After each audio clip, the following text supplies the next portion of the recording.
Hi guys, ito na po ulit si Ate Vince. Yan, after natin kanina mag-almusal, naglaban na tayo. Hindi na ako nakapag-video kasi binilisan ko na, sayang kasi yung araw. Ayan. Tapos no, nagwalis-walis na tayo. Diyan na tayo sa kusina, nagwalis-walis. Tapos ayan, inabot na naman ng kalukuhan talaga si Ate Vince. Oy.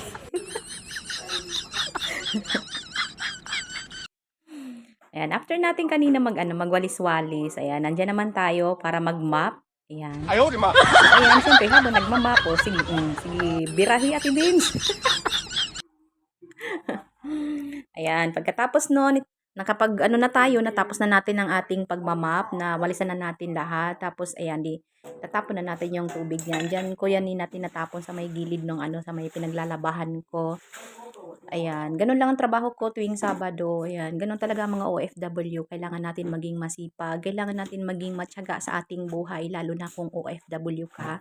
Kailangan mong masanay sa routine, sa araw-araw na trabaho mo sa buhay, kasi wala naman ibang aasahan sa trabaho kung hindi ikaw lang, ikaw ang kikilos. So, hindi naman yan part ng aking trabaho, pero syempre, dahil nakatira ako sa mga amo ko, naka-stay ako sa kanila, so ginagawa ko na rin yan. So, natutuwa naman sila kasi yung mga ginagawa ko naman na hindi nakasama sa trabaho ko, may mga blessings naman na na mga kapalit.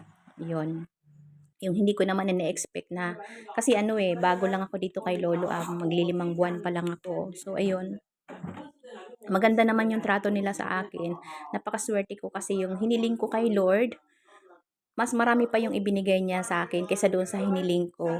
Yan, ang gusto ko lang maayos na amo at saka maayos na sahod. Pero ibinigay niya sa akin sobra-sobra pa, napakabait ng mga amo ko. Ayan, after natin dyan mag-map, ayan, lilinisin naman natin yung ating CR. Yung CR na yan, kami lang dalawa ni Lolo yung gumagamit dyan. Tuwing Sabado ko lang din yan nililinis ng husto. Kasi nga, araw-araw kami ni Lolo palagi nandoon kami sa school sumban niya. Ayan, Monday to Friday. So, tapos, pag umaga kasi almusal kami, after ng almusal ko, naglalaba ako. Araw-araw ko nilalaban yung mga damit ni Lolo at saka damit ko para hindi natatambak. Ganon. Pagkatapos, after maglaba, konti na lang din yung time ko. Syempre, mag-asikaso pa ako sa sarili ko, magpalit pa akong damit kasi syempre, pawis-pawis ka after mo maglaba. Tapos, kailangan maayos ka pag pupunta sa Zumba school nila. Syempre, kailangan maayos naman din yung sarili natin kahit po FW lang tayo. Kailangan maayos yung pagtingin sa atin ng mga tao, di ba? So, tapos yun, dinadamitan ko si Lolo, pinapalitan ko rin siya ng damit. Tapos, punta na kami dun sa Zumba. Tapos, alas 11 na kami, alas 11 pasado or 11:15, 11:30 kami na nakakauwi dito sa bahay. So, wala nang time para maglinis pa ng bahay. Pero araw-araw ko nagwawalis dito. Yung pagmamap at saka paglilinis ng CR tuwing Sabado lang. Pero binubuhusan ko siya after maligo ni Lolo at saka after ko maligo para hindi natatambak o hindi nai-stack yung mga sabon-sabon sa gilid ng CR.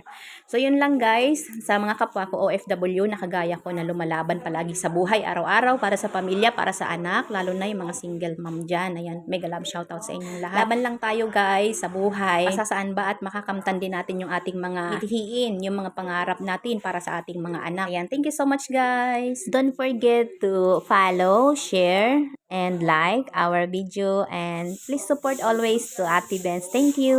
God bless.